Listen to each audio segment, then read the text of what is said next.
Bonjour à tous et à toutes. Aujourd'hui, on est devant l'ancienne église Saint-Denis du Plateau avec ses arches de bois et son architecture moderne, grandement inspirée du Concile Vatican II. Depuis 2013, ce lieu ne sert plus au culte, mais il n'a pas pour autant perdu son âme.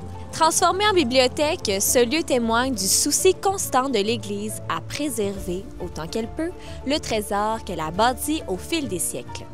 Préserver, transmettre, faire vivre, c'est le défi que l'Église relève dans la gestion de son patrimoine. Dans notre émission, on vous amène à Saint-Alfred dans la Beauce découvrir un autre projet réussi de requalification d'église. Cette fois-ci, on convertit une église en un jardin. Et enfin, on vous présente une initiative chrétienne et citoyenne pour combattre l'itinérance.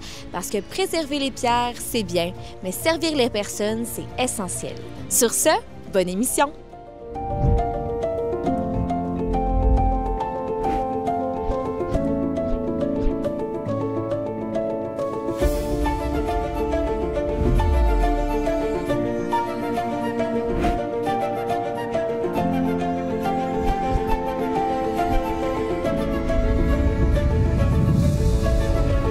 Imaginez une église où les bancs ont laissé place aux laitues, où le sous-sol accueille une serre et où la charité prend racine dans la terre. À Saint-Alfred, l'entrepreneur chrétien Jean Champagne a vu dans les murs désacralisés de l'église du village non pas un vestige, mais une promesse, celle de nourrir les corps autant que les cœurs. Ce lieu de prière poursuit sa vocation de charité en devenant un centre maraîcher philanthropique qui alimente des milliers de personnes chaque année. Derrière chaque légume, il y a la vision d'un homme qui croit que l'Évangile peut aussi passer par les mains dans la terre. Notre fille a dit clairement, essayez de mettre des légumes frais dans les paniers des comptoirs alimentaires parce que c'est une grande lacune, mais surtout à l'année. J'aime bien l'idée. J'aime bien l'idée de justement, comme dit l'Évangile, qui donne aux pauvres, donne à Dieu. C'est pour donner aux suivants. D'ici, ça prend des légumes, on va devenir producteur agricole.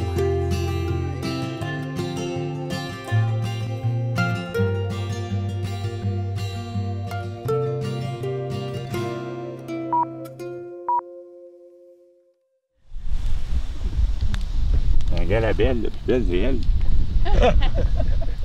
Pas beau, ça? En plus. Elle a du style.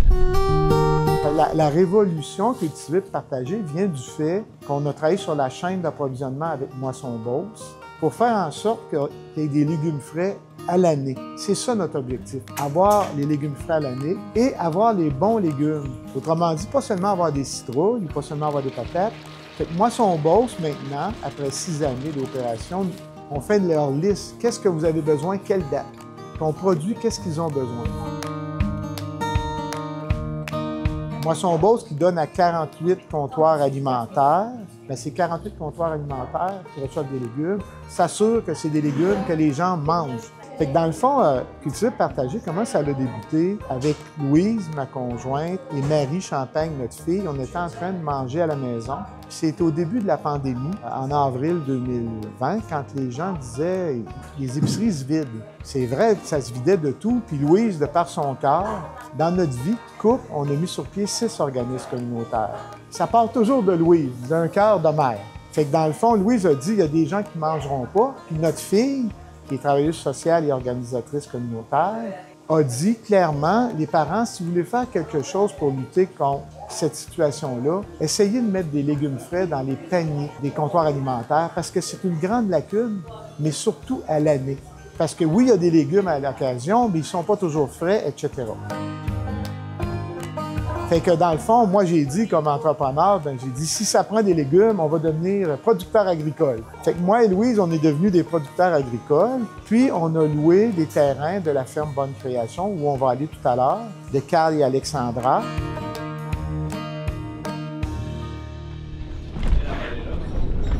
Il est arrivé l'idée avec Jean, sa famille aussi, sa femme, sa fille, pour produire de la nourriture finalement pour donner aux prochains. Puis j'aime bien l'idée. J'aime bien l'idée de justement, comme dit l'Évangile, qui donne aux pauvres, donne à Dieu. Fait que Vu qu'on était déjà dans le domaine, nous autres, nos parcelles, nos champs étaient déjà préparés, puis on avait déjà la connaissance des légumes qui poussaient ici. Fait que ça a été pour nous autres une belle transition, puis c'était motivant. Fait qu'ici, on a commencé par enlever les bancs, après ça, refaire le plancher. Puis par la suite, on a installé les 2 chambres froides. Dans ces 2 chambres froides-là, on peut avoir 200 000 livres de légumes. Fait que, dans le fond, l'an passé, on a commencé à être opérationnel en octobre 2025. Durant l'hiver, on a géré 140 000 livres de légumes à notre première année. Fait que, dans le fond, c'est vraiment intéressant. On avait des pommes, des patates et des carottes. Fait que ça, c'est les légumes qu'on a donnés jusqu'au mois de avril. C'est qu'on a presque fait 12 mois d'alimentation. Puis dans l'année qui s'en vient, on vise le 12 mois. On voit aussi qu'on a récupéré les 2 éléments architecturaux qui étaient les 2 vitraux pour fermer le chœur. Et puis dans le chœur, ça devient la salle des bénévoles et le bureau. Fait qu'on est en train de finir l'aménagement du chœur. C'est la salle des jardins. On a gardé le crucifix qui était celui à sa plus simple expression. Ça fait du Saint-François d'Assise, je pense, là, parce que nous, on n'est pas un organisme religieux, comme je l'ai dit, mais évidemment, on est dans une église qui est devenue une entreprise communautaire. Je pense que c'est 14 heures de clarté puis 8 heures de noirceur, là, comme dans la nature. Aujourd'hui, le premier travail qu'ils font ici, les gens, ils récupèrent la tour de 4 semaines pour la vider. On en nettoie une partie. Après la cueillette, on défait des tours pour faire vraiment le nettoyage au complet. Des bacs, des morceaux aussi qui font la tour. Ensuite, quand c'est tout nettoyé, on remet l'eau, puis on remonte la tour. Puis on peut de nouveau leur remettre des semis pour que les salades puissent grandir dans la tour. Fait qu'à chaque semaine, on fait une rotation de nettoyage de 4 tours. C'est tout avec un éclairage artificiel. Aéroponique, c'est qu'il y a un dégouttement d'eau, puis la racine de la plante, dans notre cas la salade, ramasse l'eau au passage, puis se nourrit avec l'eau. Fait qu'on est 24 heures sur 24 en croissance. C'est toutes les racines qui ont fait sa croissance, puis la salade, regardez les belles salades. Cette salade-là va arriver chez les gens avec la même qualité que ce qu'on achète à l'épicerie, même peut-être meilleure. Fait qu'ici, dans ce qu'on appelle le complexe maraîcher philanthropique, dans le fond, on a 2 serres. On a la serre intérieure, qui est la serre de salade aéroponique, et on a une serre extérieure qu'on a fini de construire la semaine dernière, qui va commencer à produire en mars l'année prochaine, dans lequel, au lieu des salades, on va avoir des tomates et des concombres sur une plus grande période qu'en champ seulement. Fait que dans le fond, au début, Culture partagée, c'est des champs qui font des légumes racines, qui donnent localement dans notre MRC. Mais avec le temps, on est parti de 8 500 livres de légumes la première année, à 26 000 livres, à 30 000, à 55 000 livres. Maintenant, l'année passée, on a donné 200 000 livres de légumes, dont 60 000 qu'on a cultivés dans nos champs et 140 000 qu'on a glanés. On va parler du glanage un petit peu plus tard.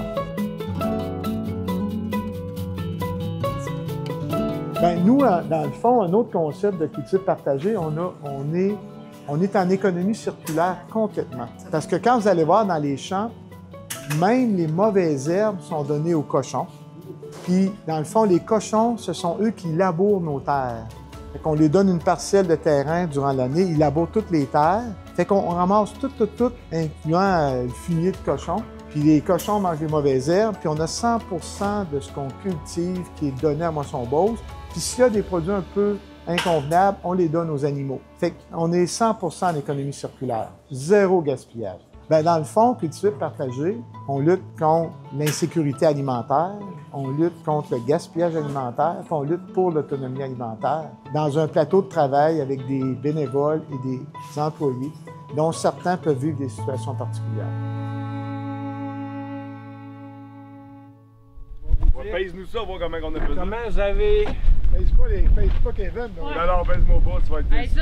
Notre approvisionnement vient de nos jardins. On a 2 jardins, un ici à Saint-Alfred, à la ferme Bonne Création, un à Saint-Simon, au cerf Saint-Simon. Fait qu'on a 2 jardins. On a du glanage local, par exemple des bleuets. Dans les 2 dernières semaines, nos bénévoles sont allés dans 2 champs de bleuets, puis on a récolté 800 livres de bleuets qu'on a donnés à Moisson-Beauce. Ça, je peux vous dire que des bleuets frais donnés, je pense pas qu'il y a d'autres organismes communautaires vraiment qui ont ça. Fait que dans le fond de l'année, si quelqu'un nous appelle et dit, garde, moi, il me reste des patates à ramasser, voulez-vous les ramasser? Il y a des bonnes chances qu'on y aille selon notre disponibilité de bénévoles, localement. Ça fait que ça, c'est le glanage traditionnel, c'est-à-dire qu'on évite que des légumes se perdent. Mais on a aussi un glanage qui est particulier, on utilise le terme glanage, c'est qu'on va récupérer chez des grands producteurs maraîchers du Québec, pommes, carottes et patates, et rutabaga. Puis ces légumes-là, c'est des légumes qui passent dans les lignes de triage des grands maraîchers. Puis nous, on a convaincu les grands maraîchers d'ajouter une grosse caisse pour que si c'est seulement parce qu'il est croche, trop gros, trop petit, mais que c'est exactement ce que vous enverriez en épicerie, mettez-nous en autre côté. Fait que nous, on va remplir nos chambres froides de ces légumes-là, qu'on appelle du glanage, puis c'est ça qu'on peut avoir à l'année. Ouais. C'est tout du beau monde, puis du monde qui aime ça travailler ensemble, là. Fait que là, ce matin, on est dans la récolte de carottes, de fèves, puis on va aussi préparer celle des patates. Fait qu'on doit avoir une quinzaine de bénévoles ici ce matin. On en avait une dizaine là-bas. Tous ces bons légumes-là vont aller chez Moisson Beauce après-midi.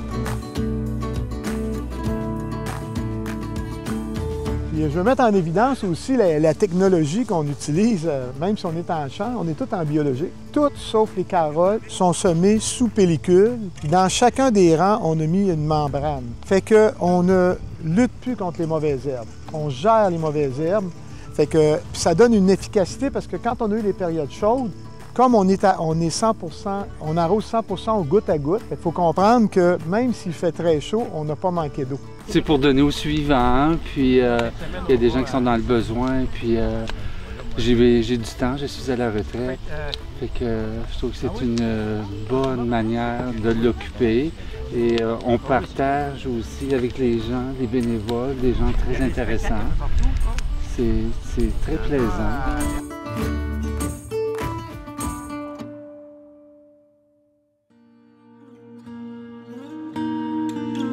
Dans les premiers livres de la Bible, nous allons trouver quelques consignes qui sont données au peuple de Dieu pour bien vivre ensemble et aussi bien se nourrir et respecter la terre. Et dans le livre du Lévitique, au chapitre 19, au verset 9, il y a une consigne qui va revenir constamment, même chez les prophètes.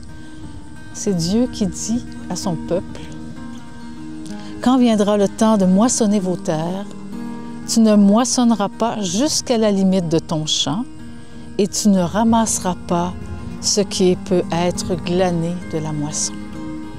Tu ne cueilleras pas non plus les grappes restées sur ta vigne et tu ne ramasseras pas les fruits tombés dans le verger. Tu les laisseras pour le pauvre et l'étranger. Je suis Yahvé ton Dieu. »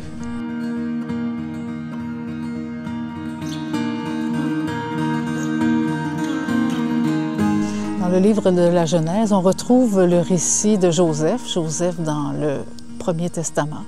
Joseph qui est très connu pour avoir été vendu par ses frères. Ce qui est peut-être moins mis en évidence, c'est que Joseph, malgré sa situation d'esclave, va gagner le cœur des Égyptiens parce qu'il a une sagesse. Et cette sagesse, c'est qu'il a une vision. Il sait lire ce qu'on appellerait aujourd'hui les signes des temps. Ainsi, le Pharaon est troublé parce qu'il va faire des rêves et ne pourra pas interpréter ces rêves qui vont annoncer, à travers des symboles, des vaches et des gerbes de blé, qu'il va avoir 7 années de vaches grasses, comme on dit bien l'expression. Donc 7 années où la récolte va être très bonne, mais cette année, il va y avoir de la famine. Et Joseph va proposer un plan. C'est un visionnaire, c'est un entrepreneur à sa manière. Et en pensant au témoignage de M. Jean Champagne, je me disais, c'est le Joseph d'aujourd'hui. Ce Joseph qui va mobiliser les Égyptiens pour que pendant 7 années, 1/5 des récoltes soit mis dans des entrepôts. Aujourd'hui, on dirait des chambres froides. Et après ces 7 années, les greniers étaient pleins, les entrepôts étaient pleins et la famine est effectivement arrivée. Et Joseph a ouvert ses greniers, non seulement aux Égyptiens, mais à ses frères qui sont venus en Égypte quêter ce blé, quêter ce pain si important. Joseph, c'est l'homme qui partage le pain. le partage avec les Égyptiens, le partage avec les étrangers, et cultivé pour partager, et dans la même ligne que Joseph. Et dans le culture partagée, c'est d'un petit miracle à l'autre, et même de grands miracles. Parce qu'on frappe des murs, à un moment donné, j'ai plus assez d'argent, tu sais, puis là, pouf, un don important. On manque de bénévoles un matin pour récolter, un appel, une entreprise vient avec nous. Fait que dans le fond, c'est l'abandon qui me sort de mes moments plus difficiles. Et la prière.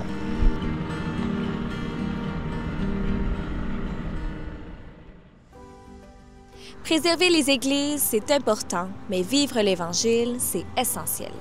L'Église catholique ne l'oublie jamais. Au cœur de sa mission, il y a les pauvres, les oubliés, les blessés par la vie. Dans le prochain reportage, on découvre une initiative concrète née d'un élan chrétien et citoyen. Un fonds d'aide pour soutenir les organismes qui accompagnent les personnes en situation d'itinérance. Parce que la charité, ça ne se limite pas seulement aux intentions, ça se traduit en gestes, en présence et en espérance.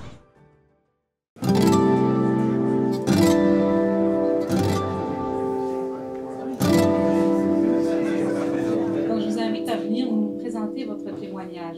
Alors, nous voilà à la Maison Dauphine aujourd'hui pour le lancement d'une magnifique initiative citoyenne, lancer un fonds d'aide pour soutenir les personnes qui travaillent à accompagner nos frères et sœurs qui vivent des situations d'itinérance. Au-delà des chiffres, il y a des êtres humains qui, pour beaucoup, sont des victimes de notre système économique. L'écart entre les plus riches et les plus pauvres n'a cessé d'augmenter depuis 40 ans et est devenu extrêmement important. C'est pourquoi nous calculons que nous avons tous une part de responsabilité dans cette situation. Moi, dans le fond, j'ai été un jeune de la rue, fait que j'ai vécu malheureusement la toxicomanie, l'itinérance et l'alcoolémie. J'ai été beaucoup dans l'itinérance cachée, fait que je vivais une situation désagréable chez moi, j'ai décidé de partir de moi-même. J'ai eu la chance, dans le fond, de rencontrer une intervenante qui me parlait de la Dauphine.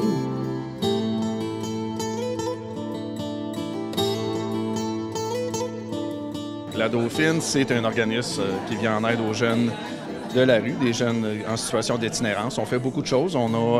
Ça a commencé d'abord avec le milieu de vie, le local qu'on appelle. C'est un centre où les jeunes ils peuvent venir manger, ils peuvent venir se reposer. Ça se transforme le soir en hébergement d'urgence.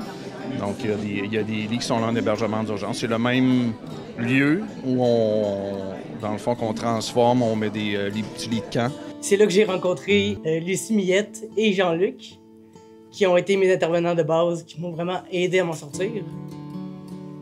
Pour vrai, la Dauphine fonctionne. Je crois que ce qui m'a vraiment aidé, c'est l'accueil inconditionnel. Le fait que là-bas, je pouvais être un être vivant à part entière. Pas juste être quelqu'un sur le bord de la rue qui était tannant, ou quelqu'un qui se sentait un peu mauvais, ou quelqu'un qui, malheureusement, s'est pas lavé depuis une semaine. Parce que j'ai pas de douche, j'ai pas de chez moi, j'ai pas de capacité à. Fait que c'est vraiment l'accueil inconditionnel de la Dauphine qui m'a aidé à m'en sortir. Par la suite, c'était la confiance qu'ils me donnaient, la confiance que je leur ai donnée aussi. J'ai l'impression que le lien que j'ai créé avec Jean-Luc et Lucie ont fait en sorte que, qu'importe ce qu'ils me disaient, je voulais plonger. C'est comme, ils m'ouvraient une porte, puis sans réfléchir, je fonçais dedans pour essayer justement de m'en sortir, parce qu'il y avait des gens en arrière de moi qui avaient confiance en moi, puis qui me redonnaient toutes mes capacités, puis tous mes droits.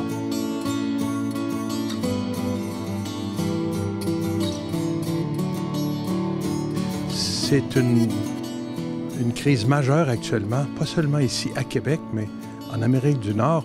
Mais ici à Québec, on voit ces dernières années qu'il y a de plus en plus de personnes qui sont en itinérance et qui ont besoin de soutien. Nous avons beaucoup d'organismes ici dans la capitale nationale, au niveau des Appalaches aussi, qui aident, mais souvent il leur manque les fonds pour payer leurs employés, des gens compétents, des gens formés pour accompagner des personnes dans ces situations. J'ai rentré dans les portes qui m'ouvraient au fur et à mesure, ça a vraiment posé de questions parce que le lien de confiance était vraiment créé. C'est ce qui m'a vraiment aidé à m'en sortir de justement étape par étape. Je revenais voir Lucie. Bon, Lucie, j'ai fait telle chose, je t'ai écouté, nanana. C'est quoi la prochaine étape que je devrais faire? Ah ben, Par la suite, tu pourrais finir ton secondaire, tu pourrais telle chose. Fait que j'ai comme continué tout mon parcours pour justement m'en sortir. Ce qui m'a vraiment changé complètement au mood, c'est que malheureusement, j'ai toujours été un jeune de la rue. La rue, tu peux sortir le jeune de là, mais tu peux pas sortir de la rue de lui. Puis dans ma tête, j'avais pas de capacité. J'allais jamais avoir un métier. J'allais toujours rester cuisinier, à juste cuisiner pour des gens qui sont pas nécessairement contents de ma bouffe. Fait que j'ai pas d'acquis, j'ai pas personne qui me fait confiance, j'ai pas d'amis, j'ai pas de famille. Ben la Dauphine ont été ma famille. C'est eux qui m'ont vraiment aidé. J'ai eu malheureusement une maladie, il y a 3 ans, qui a vraiment changé toute la donne pour moi.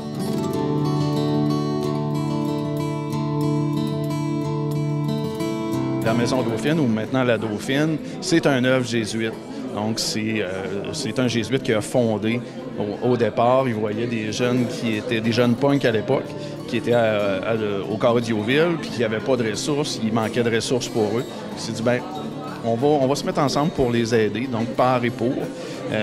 Puis ce qu'on appelle l'accueil inconditionnel aussi vient un petit peu de là, qui s'est transformé par le temps, où maintenant on est plus dans l'éducation que dans le conditionnel, dans le sens au niveau des comportements, mais la personne comme telle, peu importe d'où elle vient, de quoi elle a l'air, sa religion, son sexe, elle est accueillie comme une personne à part entière. J'ai décidé de justement, j'ai la sclérose en plaques, donc je ne sais pas quand est-ce que je vais mourir. Et c'est ce que je me suis dit. Tant qu'à être encore là, je vais prendre exemple sur Lucie et Jean-Luc. Je vais moi aussi aider mon prochain du mieux que je peux le faire. Fait que je suis venu, j'ai fait mon CV, ma lettre de présentation, j'ai dit à Dauphine, vous avez besoin de moi. Je vais changer la donne. Je connais la Dauphine. Je sais que ça fonctionne. Laissez-moi la chance de vous prouver que ça fonctionne vraiment. Ils m'ont donné ma chance. Je suis ici maintenant depuis presque 3 ans. Puis, je suis vraiment comme la voix des jeunes. Je suis père aidant de la Dauphine. Je suis le premier. Je suis fier de porter ce chapeau-là. Mon but, c'est vraiment de montrer l'exemple aux jeunes, de leur dire qu'il y a une possibilité à venir, une possibilité de rentrer dans une case que tu veux rentrer. Tu peux la mouler à ta façon, tu peux l'agrandir, tu peux avoir le look que tu veux, tu peux avoir des tatous, des piercings. Tant que tu restes la personne que tu es capable de t'en sortir puis de trouver une voie qui va vraiment fonctionner pour toi. Donc moi, la père aidante, ça a vraiment fonctionné. Fait que oui, je suis intervenant par intérim, mais mon vrai rôle, c'est le père aidant. J'utilise mon parcours de vie pour en apprendre aux jeunes puis justement leur montrer un espoir d'un avenir. La Dauphine fonctionne. La Dauphine, il faut juste lui laisser une chance. Il faut laisser la chance aux jeunes. Ces jeunes-là sont complètement brisés. Malheureusement, ils ont eu des antécédents pas cool, que ce soit la famille, que ce soit quoi que ce soit. Mais c'est des humains à part entière. C'est des humains à part entière qui ont le droit au respect, qui ont le droit à l'amour, qui ont le droit à toutes des choses que ce que j'appelle les gens normaux de la vie ne nous donnent pas nécessairement. On est là pour quelque chose, puis la Dauphine fonctionne sur ce côté-là. Il nous ramène le fait qu'on est des humains, qu'on a droit au respect, autant le donner que le recevoir. Bien, le fonds est établi pour aider véritablement les organismes qui, eux, sont en lien direct avec des itinérants, des itinérantes. On n'ajoute pas un organisme, on facilite la complétion de l'année budgétaire, d'engager les nouveaux intervenants ou de les garder. Alors, un groupe de chrétiens de la communauté Saint-Dominique sur la Grande Allée a dit « c'est un besoin urgent, on ne fera pas qu'en parler, qu'est-ce qu'on peut faire ?» Ce que va produire ce fonds-là, on espère que bientôt il sera à 10 millions et davantage, et les intérêts produits par cela vont aller directement aux 28 organismes qui existent déjà pour boucler leur budget et pour engager du personnel compétent. Toute personne peut contribuer et toute personne peut recevoir. Tout organisme peut recevoir aussi. Et c'est ça qui est beau. C'est ouvert pour tout le monde. Et ça, c'est l'Évangile mis en action, je trouve. Et c'est une réponse à un besoin concret, tangible, chez nous aujourd'hui. On est venu ici à la Maison Dauphine parce que c'est un des organismes qu'on connaît bien à Québec et qui a du succès. Il accompagne des jeunes. On a entendu un témoignage d'un jeune aujourd'hui, Lexi, qui a vécu de l'itinérance, qui a vécu les difficultés qui viennent avec, mais aussi qui s'en est sorti, qui aujourd'hui est un proche aidant pour d'autres jeunes. Alors, c'est ce qu'on veut faire, soutenir les gens qui font du bien. C'est beau, c'est grand. En fait, on invite tout le monde à participer à ce fonds pour essayer d'aider ces gens qui sont vraiment dans le besoin et qui vivent une situation de crise actuellement. On peut donner très facilement en allant sur notre site Internet qui est le www.itinérancequebec sans accent.org. Alors, en allant sur ce site-là, c'est notre site, puis il y a un petit icône qui dit « Donner » et on vous invite tous à donner généreusement. La Dauphine est un endroit d'apprentissage aussi. Ils m'ont appris beaucoup de choses. La manière d'être, le comment est-ce qu'on peut parler aux gens, le comment est-ce que tu dois réagir si quelqu'un t'insulte. C'est con, mais c'est des petits apprentissages qu'on n'a pas nécessairement dans notre vie en général, vu la situation à laquelle on est. Fait que je trouve vraiment que la Dauphine est importante, puis ça fonctionne vraiment. Je suis là pour les jeunes. Si jamais on a des dons ou des quoi que ce soit, on est très contents. On va améliorer encore le truc pour les jeunes, mais on est vraiment sur la bonne voie, je pense.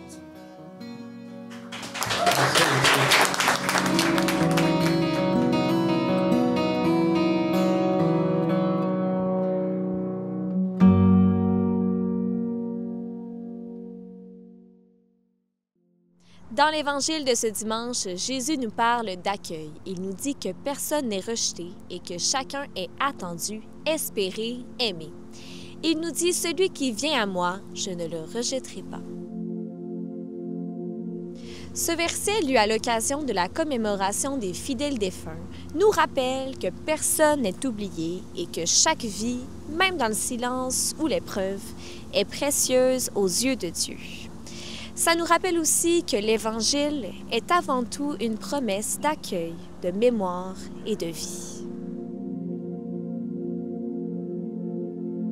Et c'est peut-être ça le fil invisible qui relie notre reportage. Une église transformée en jardin pour nourrir ceux qui ont faim. Un fonds d'aide pour soutenir ceux qui tendent la main aux plus fragiles. À travers ces gestes, l'Église ne se contente pas de préserver des pierres, elle continue d'ouvrir ses portes. Elle accueille, elle élève, elle sert. Parce que l'Église, avant d'être un texte, c'est une présence qui dit à chacun « Tu as ta place ici ».